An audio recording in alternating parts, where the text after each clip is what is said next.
Listen We've got Nephilim, and we've learn. got the giant of Kandahar, we've got the Greys, and we've got tall whites. What's the difference? Reptilians, mantis. First of all, angels can shapeshift. We know that the dragon, the enemy Satan, can appear as an angel of light, not his true form. The Greek word, and this was taught to me by my good friend and brother who's no longer with us, Russ Dizdar. The Greek word is metaskitsmonosai. They have the ability to shapeshift and present themselves basically however they want to.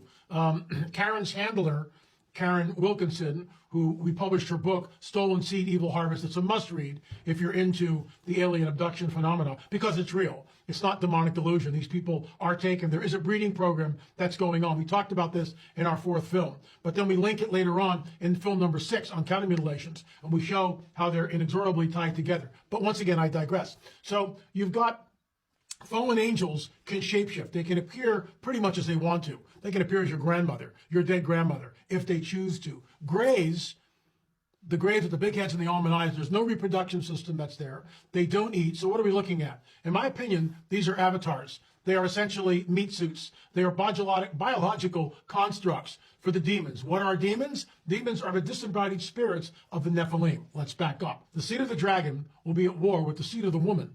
So that's Genesis 3:15. That's the gateway to the rest of the biblical prophetic narrative. So the seed war erupts 3 chapters later. Fallen angels come down. We know that from the book of Enoch, 200 of them in the days of Jared on Mount Hermon. And by the way, Mount Hermon is Nephilim Central. That's where all the mischief, as Chuck Missler liked to call it, begins. That's the nexus. That's the starting point. So the Nephilim are the offspring of fallen angels and human women, creating a hybrid being known as the Nephilim. They were never supposed to be here. This is why the flood of Noah occurs. That's number one. So the Greys, let me back up. The Nephilim perish in the flood. They become the disembodied spirits which roam the earth, i.e. demons. How do we know that? The book of Enoch. Those of you who have an issue with the book of Enoch, I'll just say this. Jude quotes the book of Enoch. It was obviously widely read in the 1st, 2nd, and 3rd centuries. Jude's quoting from the book of Enoch. Is it part of our canon? Now it's not. But in the Ethiopian Bible, it precedes the book of Genesis. In my opinion, if you were going to keep one book from the people, you keep the book of Enoch. You're going to keep one book away from the people of the world. That's the book you keep out, because it tells you exactly what's going on. Fallen angels are coming down. They're grabbing the women. They're going into them multiple times. They're having children by them. These are hybrid beings known as the Nephilim. They are soulless.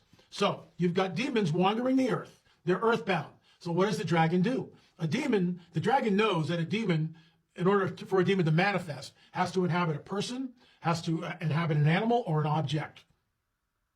So what does the dragon do? He creates the Greys. It's a biological construct. It's an avatar. How do we know this? Because experiencers, people who have been on board the ships, including Whitley Strieber, talks about seeing the Greys stacked up like cordwood, stacked up like chairs, okay? One on top of each other. And there is no reproduction system, as I said earlier.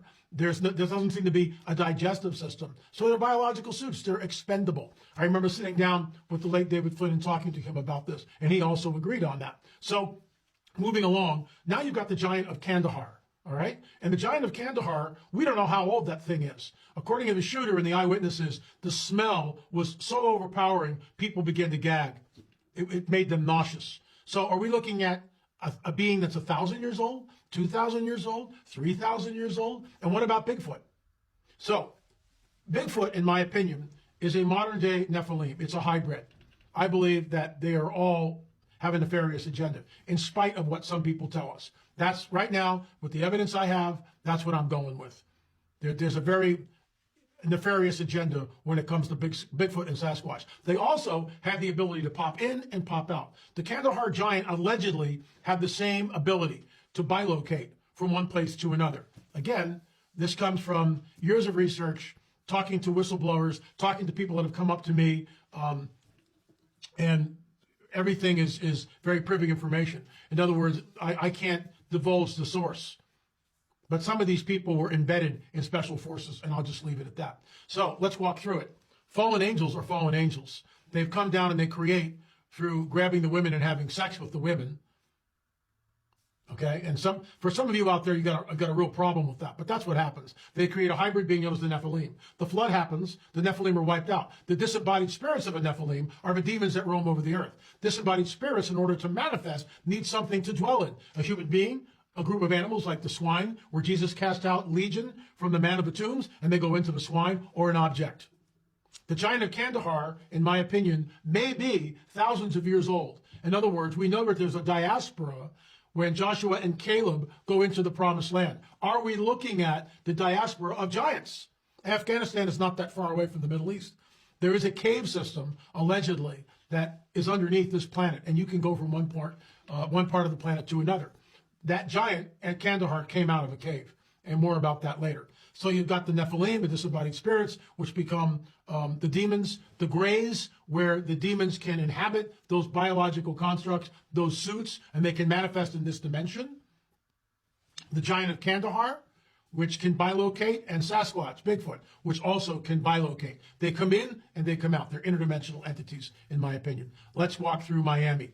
In the 90s, Barry Chamish, who was an Israeli journalist, wrote a book, The Return of the Nephilim. I met Barry, and at that time, this was 1999, I had my first book in the Nephilim trilogy published, Nephilim, The Truth Is Here. And I went down to see Barry. He was speaking at a MUFON meeting, and we met and we talked, and I just said, "Hi, Barry," and I held up the book, and his jaw dropped because he realized someone else was in the same genre that he was. And Barry and I would communicate through phone and internet later. He passed away a number of years ago now. Barry's book talks about the giants appearing in Israel.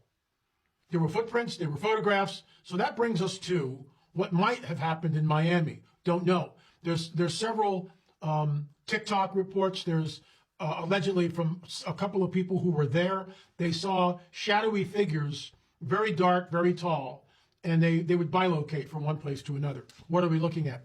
Folks, I have no idea. I wasn't there. If you know somebody who maybe has cell phone images, no matter how blurry, of the event, please shoot them here. la@lamarzulli.net. la@lamarzulli.net. So I'm following this story because, 60 to 100 police cars converging on the mall because some teenagers are throwing firecrackers and battling each other with sticks. That may be exactly what happened. That may be the truth. I don't know.